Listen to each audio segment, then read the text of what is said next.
অমিত শাহ আমার বাড়িতে এসেছিলেন। আমি সেদিন নিজেকে ধন্য মনে করেছিলাম। এসআইআর প্রক্রিয়ার মাধ্যমে নির্বাচন কমিশন বেছে বেছে মতুয়া উদ্বাস্তুদের নাম কেটে দিয়ে দিল।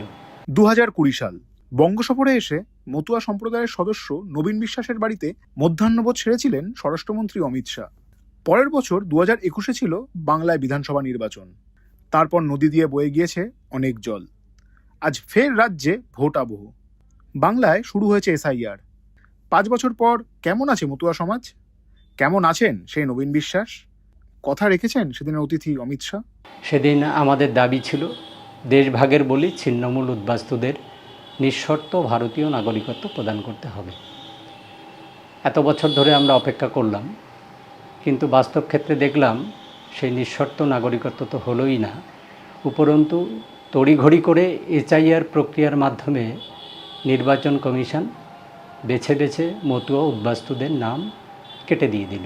পাল্টা বিজেপির অভিযোগ, আমি একটা কথাই বলতে চাই যে এর জন্য তৃণমূল কংগ্রেস দায়ী।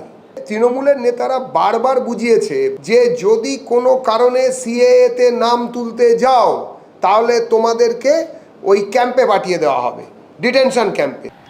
এটা আমরা হতাশ এবং আমাদের মনে হয়েছে যা প্রতিশ্রুতি দিয়েছিলেন স্বরাষ্ট্রমন্ত্রী সেই প্রতিশ্রুতি তিনি রাখলেন না। ফলো করুন আনন্দবাজার.com।